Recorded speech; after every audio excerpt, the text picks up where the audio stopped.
The infant son is now blessed as king.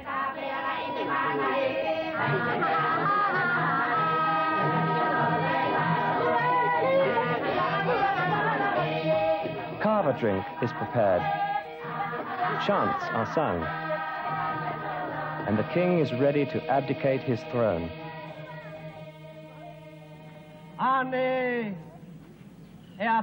Let us celebrate the new king.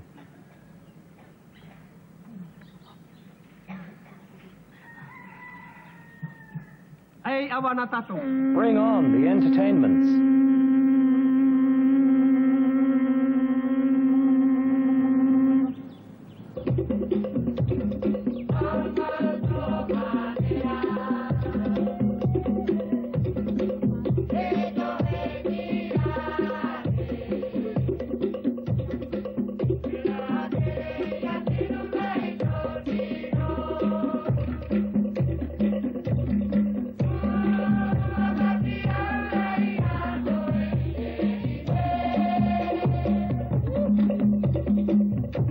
The revival of Tahitian music continues, but my days in Tahiti have come to an end. I need to follow this sound, the conch horn, and the person to help me is this man. His name is Hotu.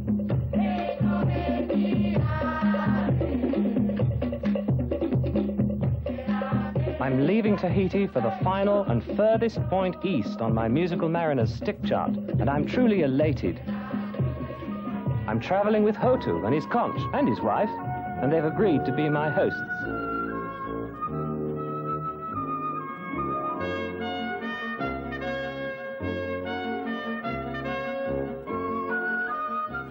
I wrote this piece for wind instruments and have a very special love for them. Pacific Odyssey must open with conch horns.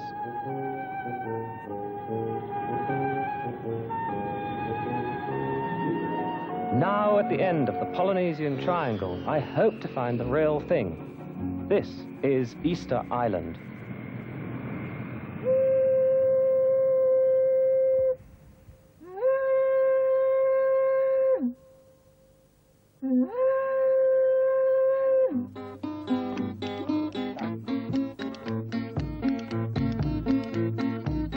Traditional music is not immediately apparent, but what one hears is a unique blend of Polynesian and Spanish. Easter Island has been a colony of Chile in South America since 1888. It's a tiny island with only about 2,000 people, and the horse is still the main mode of transport.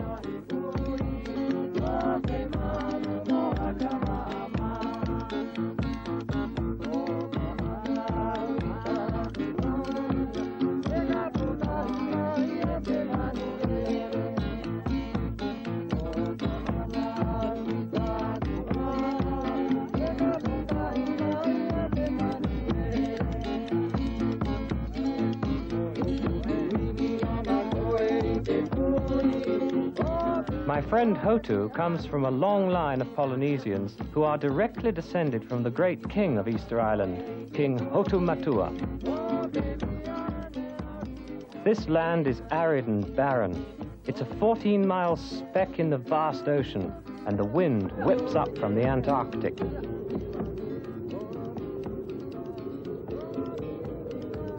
I have so much to find out. There's so much mystery here.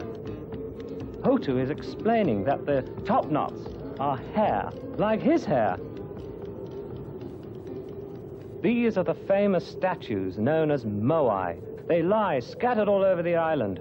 Who built them? When? Why are they here? I'm very privileged to be working with Hotu and his wife, Heipua. She's agreed to be my interpreter. Can we find a good location, a good place to record this horn?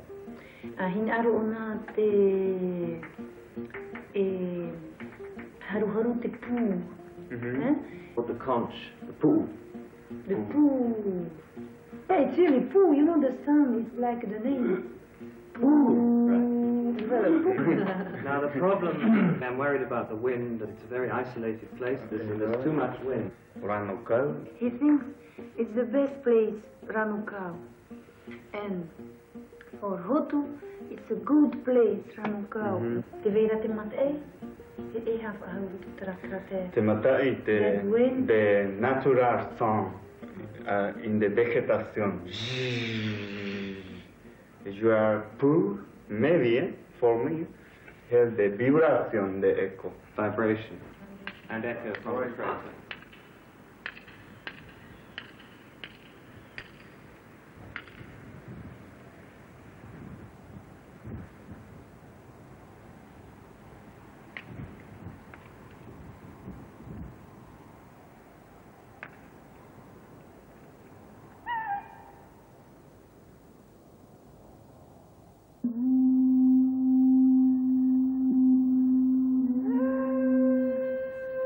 Here is an extinct volcano. This could become very active in my composition, Pacific Odyssey.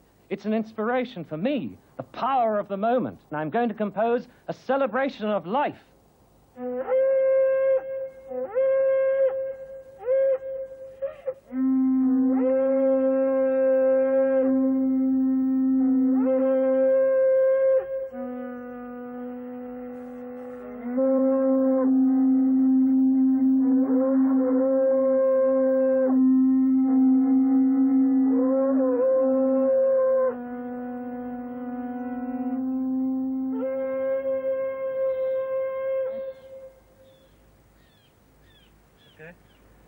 We have a pause, then we'd have one more go at it.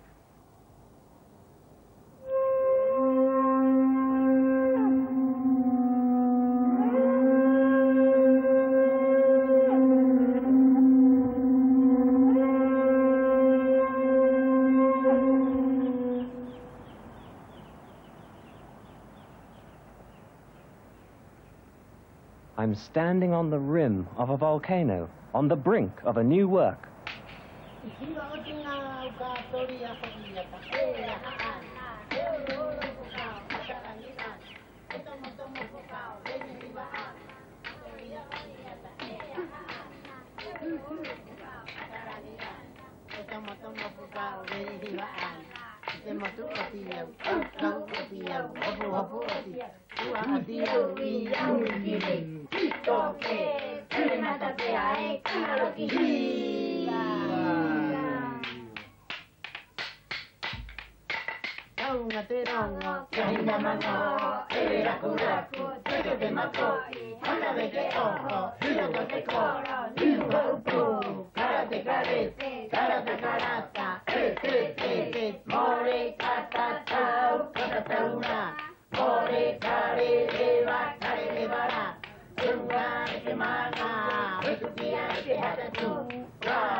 The chanting I've just recorded is authentic and relates directly to the mystery of these statues, the moai. Legends say that 2,000 to 3,000 people chanting caused the statues to rise and dance to their final resting place. This is the factory, the stone quarry of Rano Raraku, where the last ones were mysteriously abandoned.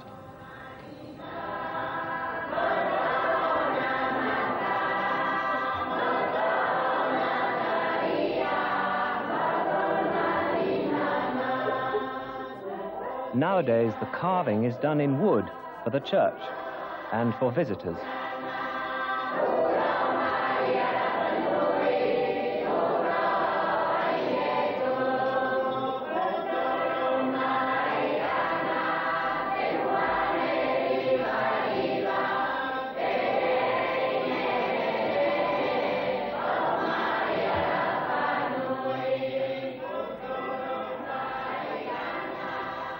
In 1861, Peruvian slave traders practically wiped out the population of Easter Island.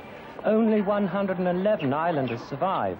All the great knowledge, notably the hieroglyphic language, was lost forever. I find this quite astonishing, and I'm still hoping to find someone who may know a fragment of it. Perhaps this time. We're visiting Hotu's auntie, Mama Amalia, a great character and renowned for her kaikai chants. cat's cradle.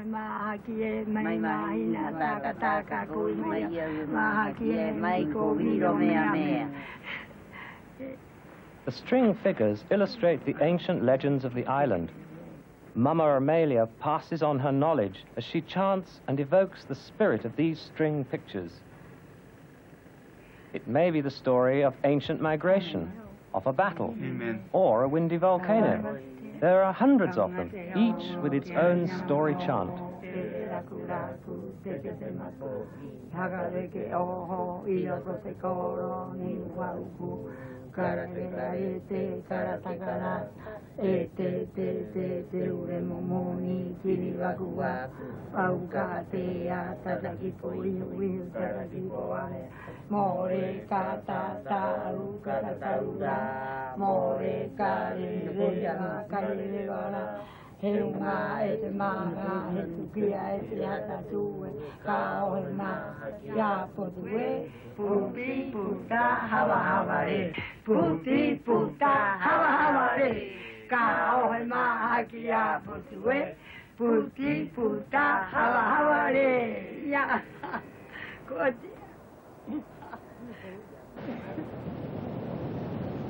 The isolation of this place is unbelievable. 2,000 miles from anywhere. This is the most remote island on Earth.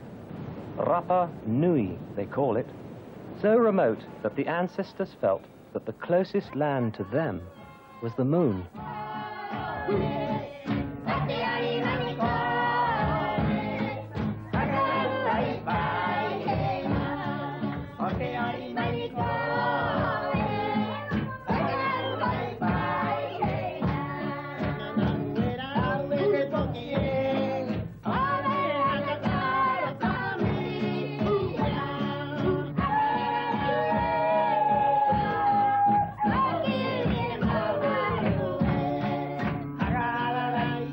There is one thing these people share with their fellow Polynesians across the Pacific, their love of the all-night party. The spirit is catching, and by dawn, I'm always absolutely exhausted.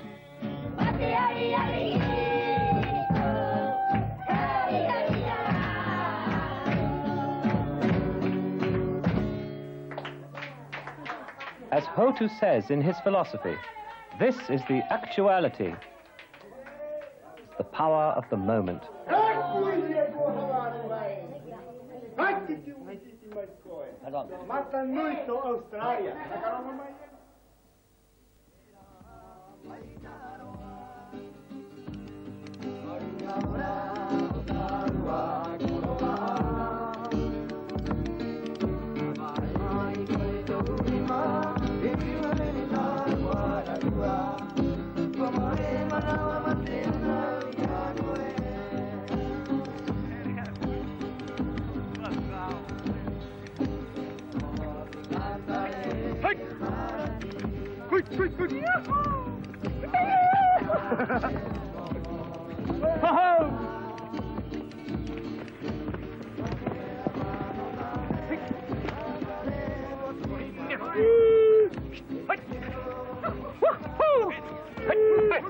Go on, get on with it.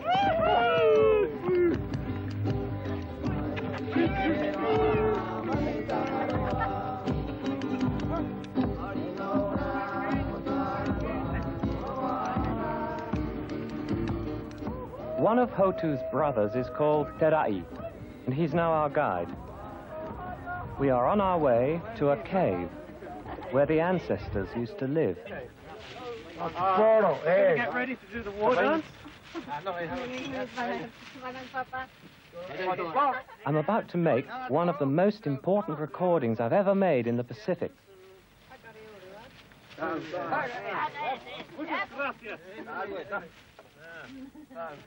Hotu, Terai, and their extended family are going to perform the hoko, a ritual war dance, rather like the haka of the Maoris in New Zealand. And they've said they'll only do it once, and once only. What a way to end a recorded journey. Cavemen on Easter Island. So we're going to go into the cave, and I'm going to try and set up with 4 microphones, and these people are going to get ready for a war dance. And I'd better get ready too. I can't wait to hear what it sounds like.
The warriors are calling allegiance to their tribe, boasting about their strength and solidarity in the presence of their king and royal family.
We live in a very small world. The present is almost history, and every day is worth recording. Everything that we believe to be good is worth the effort.